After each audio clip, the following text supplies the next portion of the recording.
menurunkan kita punya modal melalui FPX. So benda tu sebenarnya kita boleh manage sendiri. Tapi oleh kerana ramai masyarakat yang tidak tahu dan menggunakan orang-orang tertentu yang mereka sangkakan itu adalah cara untuk mereka melabur, akhirnya mereka tertipu dan akhirnya mereka menjadi mangsa penipuan lah. Dan yang kedua, kena tahu dari sudut hukum bahawa ia adalah harta yang wajib zakat. Maka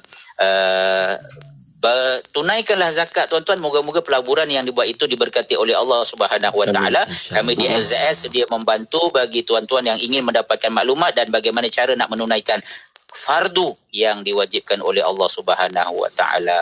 Alhamdulillah.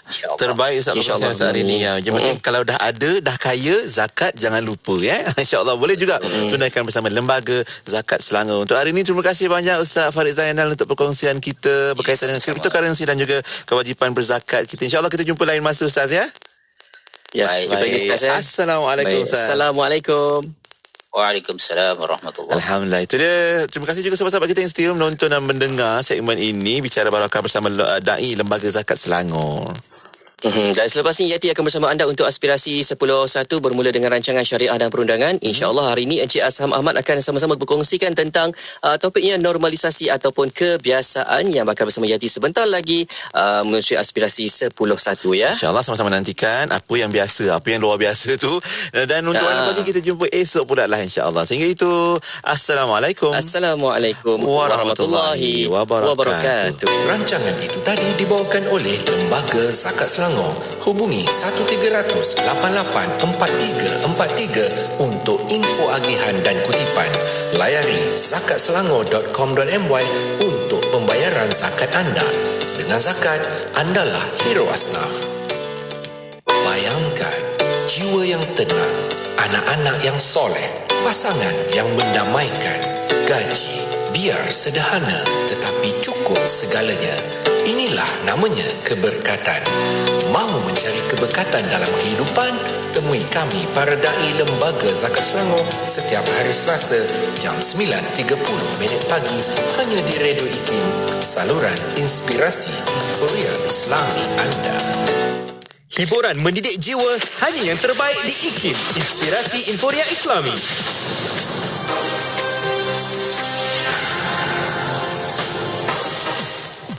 Bismillahirrahmanirrahim. Assalamualaikum warahmatullahi wabarakatuh dan salam sejahtera. Bersama saya Ahmad Nazri Muhammad Yusof dalam berita IKIM. Bagi mengimbangi kesan pembangunan khususnya di kawasan Pengerang Johor, pihak kerajaan negeri akan memastikan kawasan alam semula jadi di daerah berkenaan akan terus dipelihara. Jurusetera Menteri Besar Johor Datuk Asni Mohamad berkata pembangunan dalam industri minyak dan gas di Pengerang adalah sesuatu yang perlu dilakukan. Sebenarnya itu beliau tidak menafikan pembangunan itu sedikit sebanyak telah memberi kesan terhadap kualiti udara di kawasan tersebut. Datuk Asni menyatakan perkara itu pada majlis penyampaian hak milik tanah peringkat 2 Felda Lok Heng Timur di Kompleks Sukan Komuniti Felda Lok Heng Timur sempena lawatan kerja beliau ke daerah Kota Tinggi Johor. Pengunjung pantai Cenang dan tengah di Langkawi Kedah perlu berwaspada dengan fenomena air pasang besar yang dijangka berlaku pada Jumaat ini. Pegawai Pertahanan Awam Malaysia daerah Langkawi, Kapten Bersekutu Ahmad Syafikri Darus berkata, paras air di kawasan berkenaan dijangka mencecah ketinggian 2.6 meter. Sebenarnya itu, semua pengunjung dinasihatkan sentiasa mematuhi arahan anggota Angkatan Pertahanan Awam Malaysia APM yang bertugas bagi mengelak tragedi. Di samping itu, Kapten Bersekutu Ahmad Syafikri berkata, kedua-dua pantai tersebut memiliki 3 menara penyelamat dengan 24 anggota APM bertugas pada satu-satu masa serta menambah setiap menara menempatkan 8 anggota yang memberi tumpuan kepada pemantauan, khidmat nasihat dan tugasan menyelamat sekiranya berlaku kes kecemasan. Sekian saja berita IKIM untuk edisi 10 pagi ini. Berita seterusnya bakal ke udara pada pukul 12 tengah hari nanti.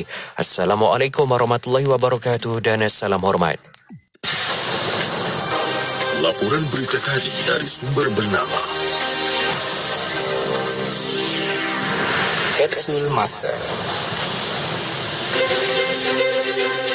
Pada 4 Jun 1956, Taman Asuhan Rida dirasmikan oleh Yang Teramat Mulia Tunku Abdul Rahman Putra Al-Haj, Perdana Menteri. Taman asuhan yang berjumlah RM280,000 ini ditubuhkan untuk memberi latihan kepada wanita desa bagi mempelbagaikan aktiviti ekonomi rumah tangga yang boleh membantu meningkatkan lagi sumber pendapatan selain dapat memajukan dan meninggikan taraf hidup penduduk di kawasan luar bandar. Mereka diberikan latihan mengenai cara-cara mendidik anak dengan betul, sains rumah tangga, berkebun, sivik dan pengetahuan agama. Para peserta dipilih dari seluruh negeri di Persekutuan Tanah Melayu dan mengikuti kursus ini selama sebulan. Sesungguhnya, perasmian Taman Asuhan ini telah membantu kaum wanita menimba ilmu ekonomi untuk keperluan diri dan keluarga serta dapat melibatkan diri dalam pelbagai aktiviti demi kemajuan masyarakat desa secara amnya. Petikan fakta ini disediakan oleh Seksyen Dokumentasi dan Penerbitan Arkib Negara Malaysia. Ayuh keluarga Malaysia, kita bulatkan tekad dan bersatu hati untuk terus memelihara serta mempertahankan kedaulatan negara. Sebagai keluarga Malaysia yang besar, kita harus bertoleransi dalam semua perkara. Hormat menghormati serta mengekalkan perpaduan rakyat yang berbilang kaum, agama dan bangsa serta integrasi nasional silang budaya adalah tunjang kekuatan kita sebagai sebuah negara bangsa yang berjaya. Umpama selembar benang dikait, ditenun dan dijalin, akhirnya menjadi kain yang sempurna indah.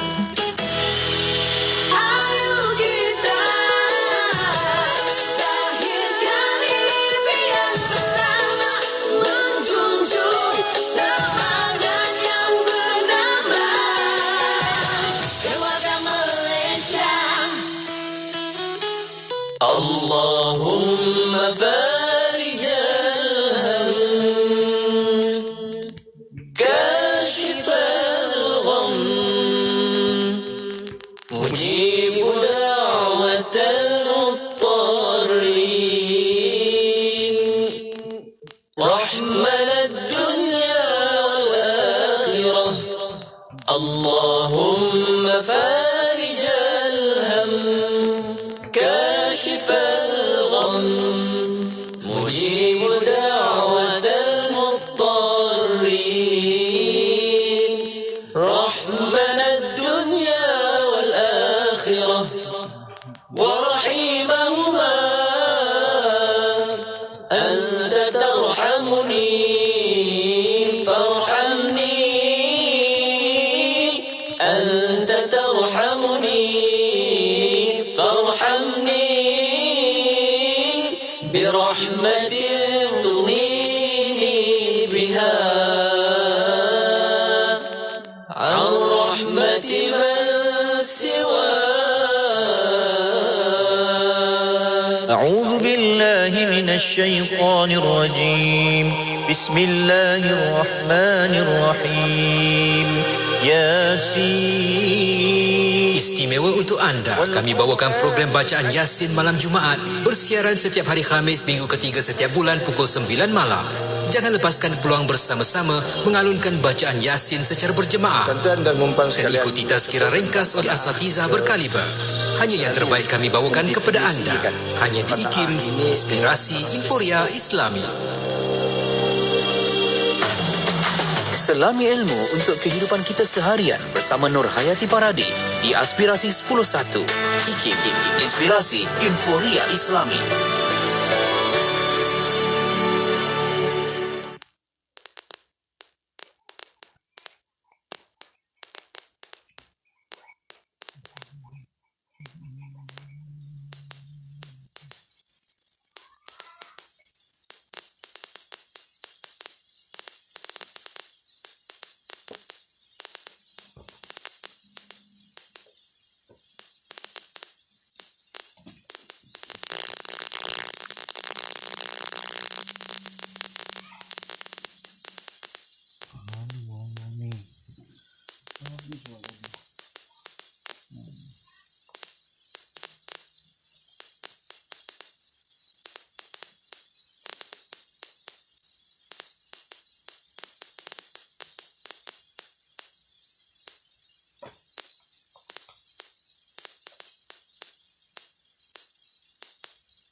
Assalamualaikum warahmatullahi wabarakatuh. Dimulakan dengan lafaz suci Bismillahirrahmanirrahim. Selawat dan salam baru sejunjungan Nabi Muhammad sallallahu alaihi wasallam. Selamat pagi, salam aspirasi untuk semua sahabat pendengar Radio Institut Kefahaman Islam Malaysia. Dah masanya untuk bersama saya Nurhayati Paradi untuk perkongsian aspirasi 10.1 edisi Selasa hari ini.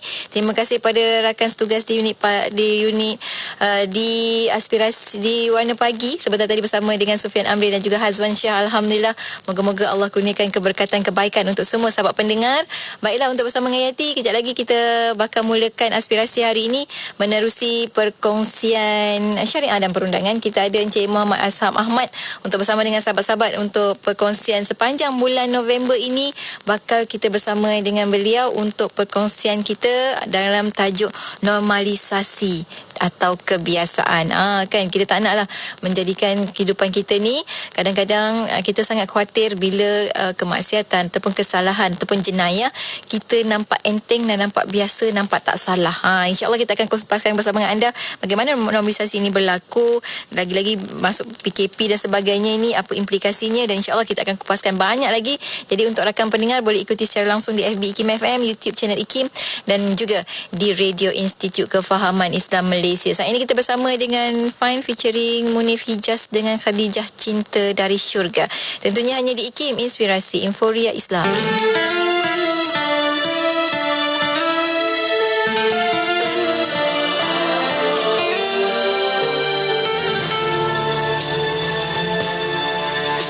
Betapa ingin ku sekam derayan air mata berlinangan membasahi pipinya yang mulia. Entah bagaimana rasa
Radio IKIM 20 tahun inspirasi Inforia Islami. Alhamdulillah kita kembali bersiaran waktu ini bersama dengan sahabat pendengar menerusi rancangan syariah dan perundangan. Alhamdulillah untuk bulan November ini sekali lagi kami bawakan kepada sahabat pendengar menerusi perkongsian syariah dan perundangan Encik Asham Ahmad merupakan fellow kanan di Pusat Kajian Syariah Undang-Undang dan Politik Institut Kefahaman Islam Malaysia. Assalamualaikum Encik Asham. Waalaikumsalam warahmatullahi wabarakatuh. Alhamdulillah nampak Cik Asham semakin sihat. Sangat-sangat menggembirakan sebenarnya Cik Asham. Moga-moga Allah kurniakan kesihatan terus untuk Cik Asham untuk terus dan terus memberi kepada masyarakat insya-Allah, kepada ummah. Baiklah, hari ini sebenarnya menarik bersama dengan Cik Asham untuk episod pertama di bulan November ini. Cik Asham bakal kupaskan berkenaan dengan normalisasi atau kebiasaan. Mana satu tu kan? Sebenarnya apakah yang berlaku pada masyarakat kita bila dikaitkan dengan normalisasi. Jadi mungkin awalan ini kita terangkan kepada sahabat-sahabat terlebih dahulu Encik Asham sebagai mukadimah, apakah yang dimaksudkan dengan normalisasi itu sendiri. Silakan Encik Asham. Ya, terima kasih Yati. Alhamdulillah wassalatu wassalamu ala Rasulillah wa ala alihi wa sahbihi wa mawalah. Jadi kita sekarang ni sudah masuk kepada fasa baru PKP. Alhamdulillah, dan kes-kes pun seperti yang kita fahamkan sudah mula menurun. Jadi balik kepada persoalan yang Yati tanyakan tadi tentang normalisasi. Jadi normalisasi ini daripada perkataan normal. Normalisasi itu maknanya suatu proses menjadikan sesuatu itu normal. Menjadikan sesuatu itu diterima. Menjadikan sesuatu itu biasa, kebiasaan. Jadi normal. Jadi kalau kita masih ingat kira-kira 2 tahun dahulu kita tak biasa memakai pelitup muka. Pada masa itu siapa-siapa yang memakai pelitup muka mungkin dia dianggap tidak normal. Janggal. Tidak normal. Kemudian kebiasaan memakai pelitup muka itu dinormalisasikan, yang disebut sebagai norma-norma baru. Jadi kita dibiasakan mengikut undang-undang, mesti pakai pelitup muka bila nak keluar, bila berada di tempat orang ramai mesti kita pakai pelitup muka. Maka kita lihat semua orang pakai pelitup muka bila berada di luar. Bahkan sekarang ni siapa yang tak pakai itulah yang tidak normal. Kerana pelitup muka sudah dinormalisasikan. Jadi yang tak pakai itu yang tak normal, bahkan yang tak pakai itulah yang akan dikenakan tindakan undang-undang. Ada yang dikompaundkan beribu-ribu ringgit kerana degil tidak mahu memakai pelitup muka. Jadi itu makna normalisasi. Kita juga dengar perkataan normalisasi digunakan dalam konteks Israel, hubungan dengan Israel, di mana negara-negara Arab yang tertentu seperti Bahrain, seperti Emirat Arab Bersatu sudah memulakan langkah normalisasi, normalization. Maknanya menjadikan hubungan dengan Israel itu normal. Maksudnya apa? Maksudnya sebelum ini hubungan dengan Israel di antara negara Islam, negara Arab dengan Israel adalah sesuatu yang tidak normal. Sesuatu yang tidak boleh diterima. Sesuatu yang dianggap sebagai buruk. Bahkan hampir keseluruhan dunia Islam, negara-negara Islam tidak mempunyai hubungan diplomatik dengan Israel, termasuk negara kita. Jadi kerana apa? Kerana negara Israel tidak dianggap sebagai sesuatu yang normal. Jadi sekarang ni usaha sedang dilakukan. Usaha sedang dilakukan untuk menormalisasikan hubungan dengan Israel. Maknanya untuk menggalakkan negara-negara Islam supaya melupakan persengketaan dengan Israel dan menjadikan hubungan dengan Israel itu adalah sesuatu yang normal, sesuatu yang biasa. Jadi itu konteks penggunaan istilah normalisasi, seperti yang kita lihat dalam media. Ya. Itulah maksudnya kita tak nak dilihat satu kesalahan, maksiat tu sebagai kesalahan, satu kemaksiatan, jadinya untuk dinormalkan, nampak macam elok, maka dinormalisasikan dalam masyarakat. Boleh juga digunakan istilah itu dalam konteks menormalisasikan sesuatu yang buruk. Contohnya menormalisasikan maksiat, menormalisasikan budaya-budaya yang tertentu macam budaya judi, budaya pelacuran yang selama ini tidak diterima di dalam masyarakat kita. Kalau sekiranya ia dibiarkan berlaku di hadapan mata kita, maka dia akan jadi suatu yang normal. Jadi proses ini bila berlarutan, dia dinamakan sebagai suatu proses normalisasi. Kita dah biasa tengok, dah bertahun-tahun, berpuluh-puluh tahun contohnya. Kemudian anak kita pun dah biasa tengok kedai judi di tempat ni sudah ada berpuluh-puluh tahun. Jadi dia dah jadi sesuatu yang normal. Kita dah tak rasa terganggu melihat adanya kedai judi. Sedangkan judi itu adalah sesuatu yang keji, sesuatu yang dikutuk oleh agama. Kita juga tak merasa heran melihat wajah-wajah orang-orang Melayu atau orang Islam yang keluar masuk ke dalam kedai judi. Sesetengah tu kita tengok sudah rupa macam atuk-atuk kita. Sudah memutih uban di kepala. Tetapi masih lagi masuk keluar ke kedai judi. Maknanya tabiat itu sudah jadi normal kepada dia, dan kepada yang melihat pun sudah tidak lagi terganggu. Maknanya dia sudah jadi normal. Sesuatu yang buruk itu, sesuatu yang keji itu sudah jadi kebiasaan. Ini yang kita maksudkan dengan normalisasi. Dalam konteks ini, normalisasi itu kita faham sebagai sesuatu yang negatif. Sesuatu yang negatif, sesuatu yang buruk, sesuatu yang keji, cuba diterbalikkan sifatnya menjadi positif, menjadi elok dan menjadi diterima oleh masyarakat secara umumnya. Ya.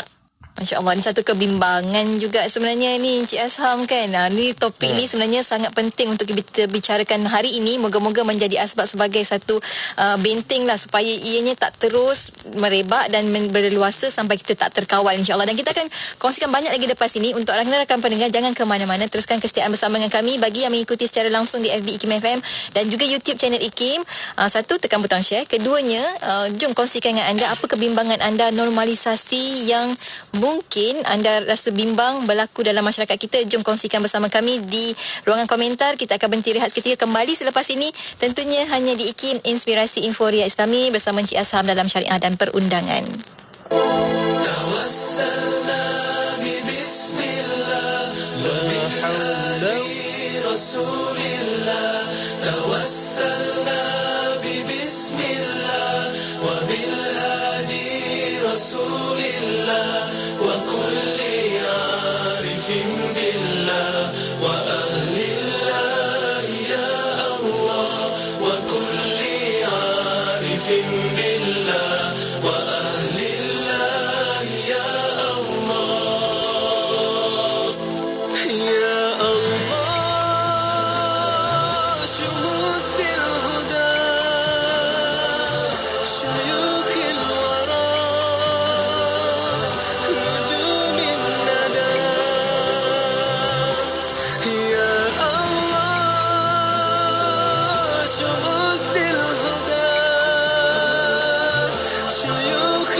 Salawat dan salam buat Rasul junjungan Nabi Muhammad sallallahu alaihi wasallam. Alhamdulillah waktu ini kita kembali bersiaran bersama dengan sahabat pendengar menerusi rancangan syariah dan perundangan bersama dengan Encik Muhammad Asham Ahmad merupakan fellow kanan di Pusat Kajian Syarak IKIM. Alhamdulillah kita hari ini bincang-bincang berkenaan dengan normalisasi atau kebiasaan. Tadi Encik Asham dah kongsikan dengan kita apa yang dimaksudkan dengan normalisasi, apa yang berlaku sebenarnya dan macam mana sebenarnya Encik Asham kalau kita boleh sambung lagi pembincangan kita ni. Normalisasi ni kalau kita nak kaitkan dengan masalah agama, Encik Asham, mungkin Encik Asham boleh kongsikan. Ya. Yang kita sepatut normalisasikan adalah membiasakan yang betul. Ya. Membiasakan yang betul. Bukan membiasakan yang salah. Jadi normalisasi dalam konteks membiasakan sesuatu pegangan ataupun amalan yang betul, itu sememangnya disuruh oleh agama. Itu yang disuruh oleh agama. Jadi kalau sekiranya yang dimaksudkan dengan normalisasi itu membiasakan sesuatu yang salah, yang tidak baik, yang ditentang oleh agama, maka itu adalah merupakan normalisasi ke arah keburukan, ke arah maksiat dan pendurhakaan. Jadi kita lihat Rasulullah sallallahu alaihi wasallam sendiri mengajarkan kepada kita doa, Allahumma arinal haqqa haqqan warzuqna ittiba'ah. Ya Allah, tunjukkanlah kepada kami kebenaran itu sebagai kebenaran. Tunjukkan kebenaran sebagai kebenaran dan kurniakanlah kepada kami kemampuan untuk mengikutinya. Wa arinal batila batilan warzuqna ijtinabah. Dan tunjukkanlah pula kepada kami sesuatu yang batil, sesuatu yang palsu, sesuatu yang tidak baik itu sebagai batil. Dan kurniakanlah kepada kami kekuatan untuk meninggalkannya, menjauhkannya. Jadi itu doa yang diajarkan oleh baginda Rasulullah sallallahu alaihi wasallam. Dan kita disuruh supaya mengajak manusia kepada al-ma'ruf. Ta'muruna bil ma'ruf, mengajak manusia kepada sesuatu yang ma'ruf. Maknanya sesuatu yang ma'ruf itu sendiri adalah sesuatu yang baik. Sesuatu yang dikenali sebagai sesuatu yang baik. Kemanakala perbuatan yang mungkar, amalan yang mungkar, yang buruk, yang bertentangan dengan agama, hendaklah kita larang. Kita larang. Kita cegah. Sama ada cegah itu menggunakan tangan, iaitu menggunakan secara fizikal, menggunakan kuasa yang kita ada. Kalau kita ada kuasa, cegah. Ataupun kalau kita tidak ada kuasa untuk mencegah dengan tangan, dengan kuasa, maka kita cegah dengan perkataan, tegur, larang, jangan buat, ataupun berikan peringatan. Perbuatan ini adalah suatu perbuatan yang salah, yang bertentangan dengan agama, yang sepatutnya tidak diamalkan, tidak dibiarkan berlaku dalam masyarakat kita. Kalau kita hanya berupaya untuk menyatakan secara lisan. Setidak-tidaknya kalau kita tidak mampu untuk bercakap, misal kata dalam suasana masyarakat yang tertentu, negara yang tertentu di mana tiada keizinan untuk seseorang itu menyuarakan pandangan.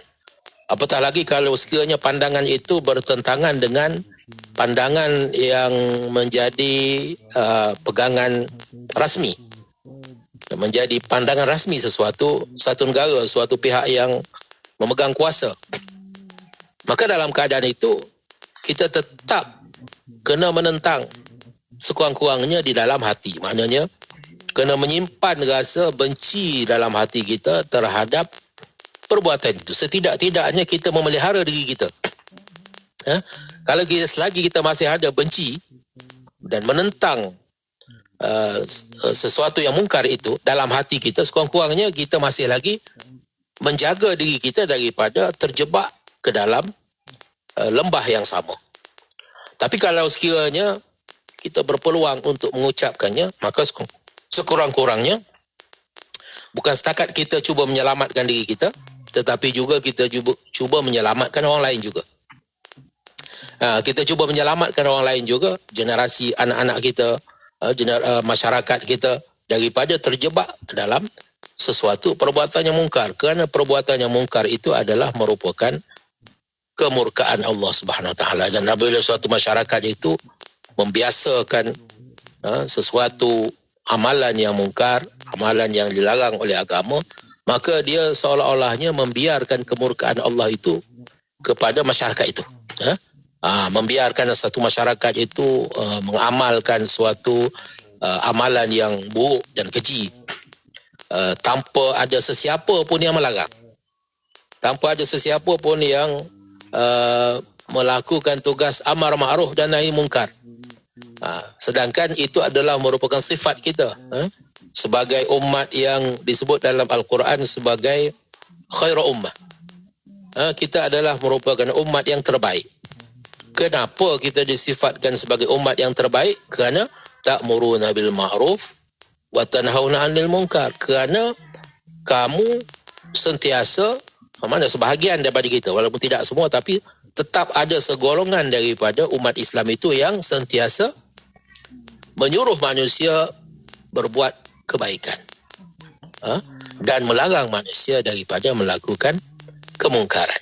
Jadi itu yang kita maksudkan dengan normalisasi. Kita membiasakan diri kita mula-mula, dan kita membiasakan masyarakat kita dengan sesuatu yang baik, dengan sesuatu yang betul, bukannya dengan sesuatu yang buruk ataupun keji, sebagai sesuatu yang normal. Macam Cik Asam cakap awal tadi lah, maknanya membiasakan yang betul, betulkan yang terbiasa tu. Dan kita ada satu perkongsian daripada sahabat kita ni, Cik Asam, di WhatsApp IKIM. Saya kira ni antara ayat ancaman jugalah untuk kita semua ambil maklum daripada surah Al-Anfal ayat 25. Dan jagalah diri kamu daripada melakukan dosa yang membawa kepada bala bencana yang bukan sahaja akan menimpa orang-orang yang zalim di antara kamu secara khusus, tapi akan menimpa kamu secara umum. Dan ketahuilah bahawa Allah Maha berat azab siksanya. Surah Al-Anfal ayat 25. Mungkin ada komen sikit lah daripada Encik Asam sendiri kalau kita nak kaitkan dengan normalisasi ni. Seperti yang kita jelaskan tadi, dalam Islam kita juga mempunyai tanggungjawab terhadap masyarakat, terhadap masyarakat, bukan hanya kepada diri kita sendiri, tetapi juga kepada masyarakat sekeliling kita. Maka dengan sebab itu kita disuruh melakukan amar ma'ruf dan juga nahi mungkar, supaya masyarakat kita sentiasa diperingatkan. Kerana sebagai manusia, seringkali manusia itu sifatnya lupa. Manusia itu sifatnya lupa, sifatnya mudah lalai. Jadi oleh sebab itu maka dia perlu diperingatkan. Dia perlu sentiasa diperingatkan. Kita dah ingatkan orang ni, orang lain pula yang lupa. Jadi kena sentiasa diperingatkan supaya tidak sampai maksiat itu bukan lagi kerana lupa. Bukan lagi kerana lupa, tapi kerana sudah terbiasa. Kita buat satu maksiat kerana lupa ni lain. Kerana lupa, bila diingatkan, astagfirullahalazim, terlupa, tersilap. Tapi kalau kita buat satu maksiat kerana sudah terbiasa, kerana semua orang buat, kerana kita ingat sampai pada tahap kita ingat itu bukan maksiat. Itu betul dah. Kalau orang betul itu itu sudah jadi normal maknanya. Bahkan kalau kita tak buat, kita yang dikecam, betul. Jadi itu yang kita maksudkan dengan normalisasi, sehingga kan sesuatu yang keji itu sudah menjadi normal di dalam masyarakat itu. Bahkan orang yang menentang amalan itulah pula dianggap sebagai tidak normal. Inilah yang berlaku di dalam masyarakat barat pada hari ini. Kita lihat bagaimana di negara-negara barat umpamanya. Budaya LGBT sebagai contoh adalah merupakan sesuatu yang sudah jadi normal. Sesuatu yang sudah diterima. Bahkan sesiapa yang mengecam amalan itu akan dianggap melakukan suatu kesalahan, dan kecaman itu boleh dikategorikan di bawah hate speech. Di bawah hate speech, dan hate speech adalah merupakan suatu jenayah di negara-negara barat. Kalau sekiranya kita bercakap menentang golongan gay, golongan lesbian, maka kita dianggap menuturkan suatu perkataan kebencian terhadap golongan yang tertentu, dan itu boleh menyebabkan kita dipenjarakan. Jadi kerana apa? Kerana LGBT, amalan-amalan hidup yang bersifat demikian sudah dianggap sebagai suatu yang normal, sudah dianggap sebagai suatu yang boleh diterima dalam masyarakat mereka. Bahkan sekarang ni mereka mahu supaya kita juga menerima. Mereka berusaha menggunakan berbagai-bagai cara, menggunakan media, menggunakan tekanan daripada badan-badan antarabangsa, menggunakan alasan human rights, untuk menekan negara-negara lain supaya menerima golongan LGBT, menerima amalan LGBT seperti yang mereka terima sebagai sebahagian daripada human rights. Dan negara-negara yang enggan menerimanya dianggap sebagai negara-negara yang melanggar hak asasi manusia.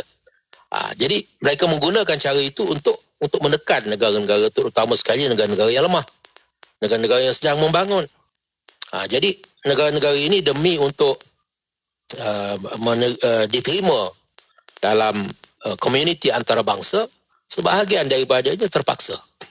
Sebahagian daripadanya terpaksa mengorbankan prinsip agama ini, prinsip yang penting ini, yang menjadi pegangan kita selama ini, dan dikorbankan demi untuk memenuhi kehendak orang lain.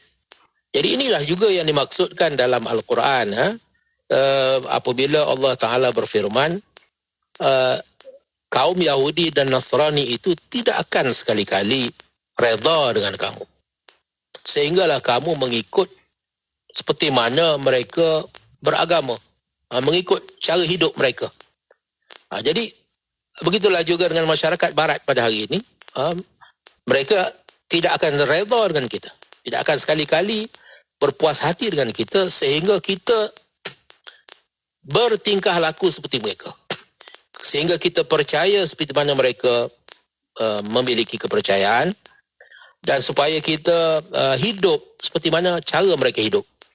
Barulah mereka boleh terima kita sebagai sebahagian daripada mereka, seperti mereka. Allah, maknanya memang macam mana pun keadaan, kita sebagai umat Islam, kita sendiri kena tahu, kita sendiri kena ada pagar dalam diri kita, mana yang betul, mana yang salah sebenarnya, Encik Azham, ya? Ya. Baik-baik. Dan lepas kita akan berhenti sekali lagi. Selepas ini kita ada satu pertanyaan daripada sahabat kita di Facebook IKIM, Encik Azham, berkenaan dengan satu isu yang baru-baru ni berbangkit jugalah, akhir Oktober yang lalu, berkenaan dengan satu jenama arak keluaran tempatan ini. Ada gambarnya, ada namanya. Kejap lagi kita akan kongsikan bersama rakan pendengar. Untuk anda rakan pendengar nak tahu lebih lanjut, kita akan kongsikan lepas kita berhenti sekali lagi. Untuk anda jangan ke mana-mana, teruskan ke setiap bersama kami tentunya hanya di IKIM, Inspirasi Inforia Islami. Radio IKIM 20 tahun sentiasa memberi anda lagu-lagu ketuhanan yang terbaik dan terkini. Kembali jiwaku yang rebah tersungkur, jelaskan Allahu Akbar, Allah yang Maha Besar. Tidak kemau menjauh, kau ingat siapa untuk kamu. Radio IKIM 20 tahun sentiasa relevan dan terkini. IKIM, Inspirasi Inforia Islami. Selepas 24 tahun berjaya membangunkan 13 tahfiz terkemuka di Malaysia dan melahirkan ratusan penghafal Al-Quran, kini Yayasan Sofa telah melancarkan projek terbesar mereka, pembinaan Kompleks Islam As-Sofa di Seremban. Kompleks yang bakal siap pada tahun 2025 ini akan menempatkan 3,000 penghafaz Al-Quran dan ilmuwan hadis. Jom bersama As-Sofa. Layari laman web dan FB Yayasan Sofa Negeri Sembilan sekarang.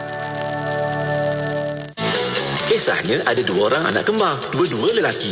Bila nak makan, seorang suka nasi goreng kampung, seorang lagi suka nasi goreng ayam. Bila nak main, seorang suka basikal, seorang lagi suka skuter. Bila nak tidur, seorang suka bantal tinggi, seorang lagi tidur tak pakai bantal. Ayahnya pula ikutkan jelah perangai anak-anak ni sampailah mereka dewasa. Dua-dua pandai berniaga, seorang berniaga offline, seorang lagi berniaga online. Jadi ayahnya hadiahkan mereka pakej berkembar IKIM. Dua-dua ada iklan radio dan iklan media. Senang, dua-dua dapat harga berpatutan. Jom kembangkan lagi perniagaan anda dengan memasarkan produk dan perkhidmatan anda di platform media sosial dan radio IKIM dengan harga berbaloi. Info lanjut hubungi 017-345-2564 atau 012-686-9236. Tarikh tutup permohonan iklan adalah pada setiap 16 hari bulan pada setiap bulan.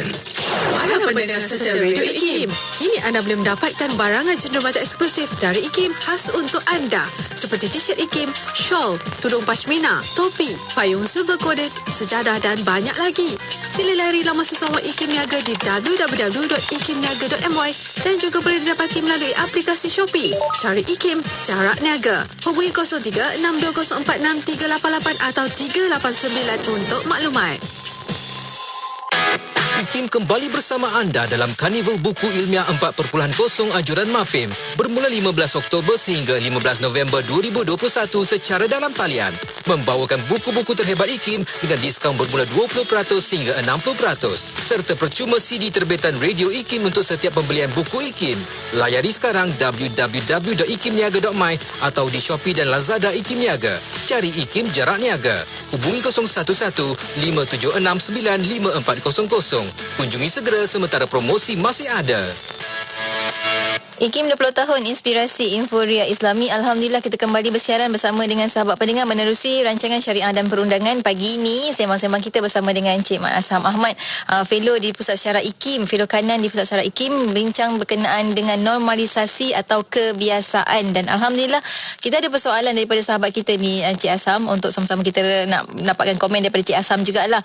Dia berikan satu kenyataan tentang penggunaan jenama timah, maaf saya cakap juga ya, pada arak keluaran tempatan itu beserta gambar seorang lelaki yang dikatakan berketayap pada labelnya menimbulkan perasaan kurang senang dalam kalangan umat Islam serta turut dibincangkan dalam sidang Dewan Negara. Mungkin ada komen sikit daripada Encik Asham tentang isu ini. Ya, kita kena ingat normalisasi itu ada cara-caranya ia dilakukan untuk kita menormalkan sesuatu. Jadi salah satu daripada cara yang digunakan itu adalah dengan menggunakan istilah-istilah yang tertentu, perkataan-perkataan yang tertentu yang merupakan perkataan yang normal kepada seseorang. Jadi kalau sekiranya perkataan yang normal itu digunakan untuk sesuatu yang tidak normal, jadi sedikit demi sedikit yang tidak normal itu akan diterima sebagai normal. Jadi itu adalah merupakan kaedah yang digunakan. Sebagai contoh, negara Israel yang kita sebutkan tadi. Kalau sekiranya dalam media, istilah yang digunakan bila merujuk kepada Israel adalah negara haram Israel. Dan setiap kali disebut Israel, negara haram Israel. Dan manakala Hamas dan juga pejuang Palestin dirujuk sebagai pejuang, maka akan tersimpan dalam fikiran seseorang, mesej yang sampai dalam fikiran seseorang, negara Israel itulah negara yang penindas, manakala Hamas dan rakyat Palestin adalah golongan yang ditindas dan mereka berjuang untuk mempertahankan diri mereka daripada penindasan Israel. Dalam konteks Barat dan media Israel, istilah yang digunakan bagi merujuk kepada pejuang Palestin, pada rakyat Palestin, pada Hamas adalah sebagai golongan pengganas. Hamas teroris. Ini istilah golongan teroris. Manakala negara Israel adalah dirujuk sebagai negara. Itu adalah sebuah negara dan sebagai negara mereka berhak untuk mempertahankan diri daripada pengganas. Jadi kita lihat bagaimana permainan bahasa itu boleh mempengaruhi pemikiran. Nah, begitulah juga apabila umat Islam secara keseluruhannya dilabelkan sebagai teroris. Dan dinormalisasikan. Dinormalisasikan sehingga itulah imej yang terlekat dalam fikiran kebanyakan orang, khususnya di negara-negara barat, bahawa Islam itu adalah merupakan agama teroris. Maka begitulah juga sebaliknya. Apabila kita agenda normalisasi itu digunakan untuk menormalkan sesuatu yang buruk menjadi sesuatu yang baik. Kita lihat bagaimana timah seperti yang maklumat yang kita dapat. Arak itu dikeluarkan oleh pengeluar arak tempatan. Jadi kita tak temui jenama timah ini dengan logonya itu digunakan untuk memasarkan araknya di Jerman. Tentu. Tapi di sini. Kenapa? Jadi kita kena lebih cerdik dalam mempersoalkan. Kenapa? Apa sebenarnya yang dimaksudkan dengan perbuatan sedemikian? Kenapa timah? Kenapa tidak nama-nama lain? Sedangkan dia tahu dalam konteks budaya masyarakat di negara ini, orang Cina tak guna timah ni.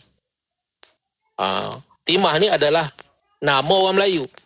Walaupun kita tahu ada biji timah, tapi kita tahu bila sebut sebagai nama, yang dia maksudkan adalah Fatimah.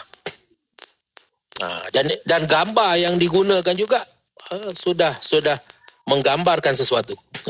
Dia bukannya dibuat secara kebetulan, akan tetapi ada mesej yang dia cuba ingin sampaikan. Dan yang kita bimbangkan adalah apabila mesejnya adalah untuk menormalkan, normalisasi. Jadi kita kena lihat bagaimana normalisasi itu dilakukan dengan menggunakan istilah-istilah yang tertentu, supaya benda yang buruk dapat diperlihatkan sebagai baik. Contoh lain apabila perkataan pelacur tidak lagi digunakan dalam media, tidak lagi digunakan. Sebaliknya yang digunakan adalah pekerja seks, pekerja sosial, pekerja seks. Jadi maknanya secara halus profession itu sudah diiktiraf sebagai suatu pekerjaan. Suatu pekerjaan. Dan perkara ini sebenarnya sudah berlaku lama di negara-negara barat. Di Belanda contohnya, itu adalah merupakan suatu profession yang diiktiraf. Suatu profession. Jadi pekerja sebagai pekerja seks. Jadi kita pun sudah mula pakai istilah pekerja seks. Sedangkan kalau kita sebut pelacuran, maka ia sudah memberikan konotasi yang negatif. Betul. Sebut je orang nampak dah jijik. negatif. Suatu yang jijik, suatu yang tidak diterima. Tidak mungkin diterima. Bahkan sesuatu yang memalukan. Untuk seseorang itu dilabelkan sebagai pelacur, sebagai contoh. Ia adalah sesuatu yang memalukan. Jadi apabila istilah itu ditukar, maka dia menjadi kebiasaan. Dia sudah menjadi kurang ofensif, kurang buruk. Mula-mula dia kurang buruk dulu, akhir sekali dia diterima sebagai sesuatu yang biasa. Begitu juga banyak istilah-istilah lain, seperti istilah single mother, ibu tunggal.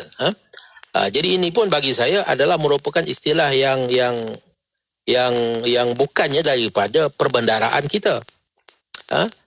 Ia adalah merupakan terjemahan daripada single mother. Dalam konteks negara barat, orang barat, masyarakat barat, mereka sudah tidak lagi percaya kepada institusi perkahwinan. Jadi ramai perempuan yang menjadi ibu tanpa berkahwin. Mereka tidak perlu berkahwin untuk jadi ibu. Sama ada disengajakan ke tidak sengajakan, itu soal lain. Tetapi banyak ibu tunggal ini adalah merupakan ibu-ibu yang tidak berkahwin. Dengan kata lain, mereka ini melahirkan anak daripada perzinaan. Melahirkan anak hasil daripada perzinaan. Dan ibu-ibu ini dipanggil sebagai single mother kerana tak pernah kahwin, tak ada bapa. Tidak diketahui siapa bapanya. Jadi ini konsep sebenar single mother. Dan kalau kita gunakan single mother kepada ibu-ibu kita, maka ia adalah merupakan sebenarnya bagi saya suatu penghinaan. Kerana janda bukan single mother. Janda adalah merupakan seorang perempuan ataupun balu, adalah bukan perempuan yang pernah berkahwin. Dan anak yang dilahirkan itu adalah merupakan anak yang sah tarafnya. Ada bapa, ada bin. Jadi kenapa kita juga menggunakan istilah ibu tunggal kepada mereka? Jadi seolah-olahnya istilah janda itulah merupakan istilah yang buruk, yang hina. Dan istilah single mother itu lebih baik, lebih halus, lebih sopan. Jadi ini sebenarnya adalah merupakan berpunca daripada kebiasaan kita, mengambil sesuatu daripada barat tanpa kita bersikap kritikal, mengambil sesuatu yang datang daripada luar, yang datang daripada barat, tanpa kita menghalusi apa maksud sebenar mereka, apa konteks sebenar istilah itu digunakan dalam kebudayaan barat, dan adakah konteks itu juga relevan dengan masyarakat kita, dengan suasana kita. Maka kita kena sensitif tentang perkara itu. Dan sensitif dalam soal ini bukan sesuatu yang negatif. Sensitif tu maknanya kita masih ada pemikiran. Kita masih ada makna diri. Kita masih ada jati diri. Kita masih kenal siapa diri kita. Jadi, dan kita tidak mudah diperkotak-katikkan oleh orang. Walaupun itu hanya istilah. Bagi setengah orang, itu hanya merupakan istilah. Tetapi dalam istilah itu terkandung makna. Terkandung niat dan juga tujuan. Tersimpan di dalamnya motif. Jadi kita tak boleh bersikap naif tentang penggunaan istilah-istilah ini. Apatah lagi apabila istilah-istilah itu membabitkan perkara-perkara yang besar. Contohnya satu ketika dahulu istilah Allah digunakan dan menimbulkan kontroversi. Jadi kita lihat istilah-istilahnya memang sememangnya telah digunakan dengan tujuan yang salah. Dengan tujuan untuk mengelirukan. Jangan kita fikir itu hanya istilah dan oleh kerana dia hanya istilah, maka sesiapa sahaja boleh gunakan istilah yang dia suka untuk apa-apa tujuan yang dia suka. Itu tidak dibenarkan oleh undang-undang. Undang-undang mana sekalipun tidak dibenarkan. Contohnya, kita bukan seorang doktor. Kita gunakan istilah DR, perkataan DR di hadapan nama kita. Itu dianggap mengelirukan orang lain. Ataupun IR. Dan kita tak boleh kata suka hati saya lah nak menggunakan perkataan apa sekalipun di hadapan nama saya.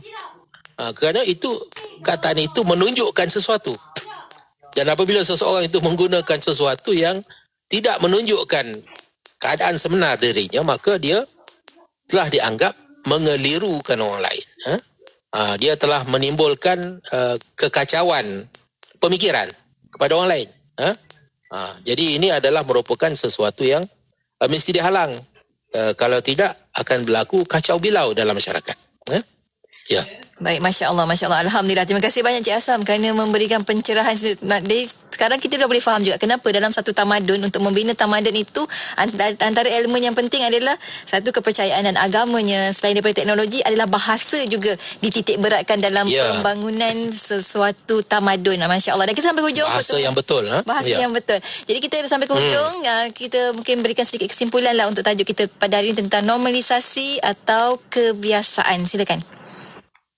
Ya, sebenarnya apa yang disebutkan sebentar tadi itu adalah merupakan suatu kesimpulan dalam suatu bangsa yang bertamadun itu dia bukan hanya semata-mata memiliki pembangunan yang bersifat infrastruktur, yang bersifat kebendaan, akan tetapi juga yang lebih utama adalah pembangunan pemikirannya, pembangunan akalnya itu. Dan pembangunan pemikiran itu antara perkara yang menyumbang kepadanya adalah penggunaan bahasa yang betul. Kalau sekiranya bahasa yang kita gunakan itu tidak menepati maksud yang sebenar, kita tidak membiasakan, kita tidak normalisasikan penggunaan bahasa istilah yang betul, maka akibat daripadanya adalah merupakan kekeliruan. Masyarakat akan jadi keliru. Apatah lagi apabila istilah-istilah yang tidak digunakan dengan betul itu adalah merupakan istilah-istilah yang besar, istilah-istilah yang penting yang boleh mempengaruhi pemikiran dan cara hidup seseorang.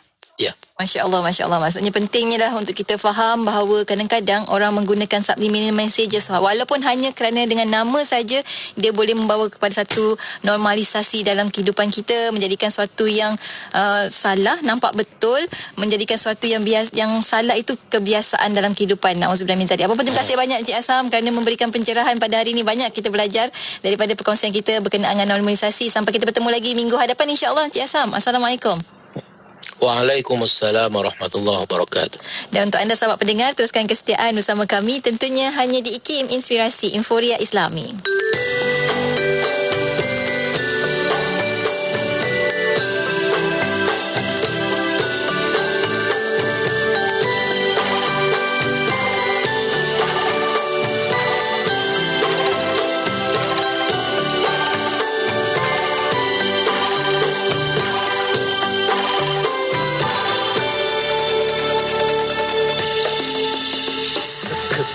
Hati dibawa berlari